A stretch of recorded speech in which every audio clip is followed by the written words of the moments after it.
Welcome to the Big Easy, folks.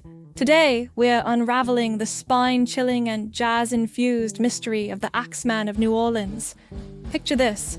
It's the early 1900s. The air is thick with the scent of gumbo, and the streets are alive with the sound of jazz. But beneath the lively surface, a dark shadow looms. Grab your beignets and settle in for a tale of murder, music, and mayhem that will send shivers down your spine. Our story begins on a hot summer night in 1918. The city was asleep. The only sounds were the distant strains of a jazz band and the occasional bark of a dog. Suddenly, the peaceful night was shattered by the sound of an axe breaking through a door. The first victims, Joseph and Catherine Maggio, were found brutally attacked in their home. Joseph, a grocer, and his wife were discovered by Joseph's brothers, who lived in the same building. The scene was gruesome, with blood splattered across the walls and the couple lying lifeless. The police were baffled. Who could commit such a heinous act? And why? The Axeman left behind a chilling calling card, a message scrawled on the wall in chalk. It read, "When he maketh the inquisition for blood, he forgetteth not the cry of the humble." This cryptic message sent chills down the spines of the residents. The city was gripped with fear, and rumors began to spread like wildfire. Was this the work of a madman, or something more sinister? The police had no leads, and the residents of New Orleans were left to wonder who would be next. But here's where it gets bizarre. The Axeman claimed to love jazz music. In a letter to the local newspaper, he promised to spare anyone playing jazz in their home on a specific night. The letter read, "I am very fond of jazz music, and I swear by all the devils in the nether regions that every person shall be spared in whose home a jazz band is in full swing at the time I have just mentioned." The city turned into one big jazz party. On the night of March 19th, 1919, homes and clubs were filled with the sounds of jazz as people danced the night away, hoping to keep the Axeman at bay. It was a surreal scene, with fear and festivity blending into one. Detectives were baffled. They had no leads, no suspects, and the Axeman seemed to vanish into thin air after each attack. The police worked tirelessly, interviewing witnesses, following up on tips, and even consulting with psychics.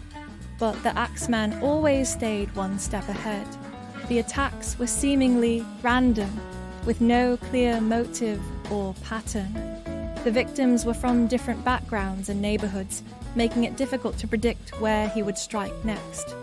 The city was on edge, and the police were under immense pressure. The Axeman's reign of terror continued until October 1919, when he struck for the last time. Mike Pepitone, a grocer, was found murdered in his home. His wife, who was in the house at the time, described a large, shadowy figure fleeing the scene. Despite her testimony, the police were unable to capture the killer. And just like that, the Axeman disappeared, never to be seen again. The city breathed a sigh of relief, but the mystery of the Axeman remained unsolved. Who was he, and why did he stop? These questions would haunt New Orleans for years to come. Over the years, many theories have emerged about the Axeman's identity. Some believe he was a deranged musician, driven by a twisted love for jazz. Others think he was a vengeful spirit, exacting revenge on the city for some past wrong. There are even those who believe he was a clever criminal who knew how to play on the city's fears to cover his tracks. Despite numerous investigations and countless hours spent poring over evidence, the truth remains a mystery. The Axeman's identity and motives are still the subject of much speculation. Despite the fear he instilled, the Axeman left an indelible mark on New Orleans. His story is a chilling reminder of the city's dark past, but also a testament to its resilience and love for jazz. The Axeman's tale has become part of the city's folklore, a ghost story told to tourists and locals alike. It's a story that captures the essence of New Orleans, a city of contrasts, where beauty and darkness coexist. The Axeman may be gone, but his legacy lives on in the music, the stories, and the spirit of the city. And there you have it, folks. The bizarre tale of the Axeman of New Orleans, a story of jazz, murder, and mystery that still haunts the city to this day. Thanks for joining us on this eerie journey.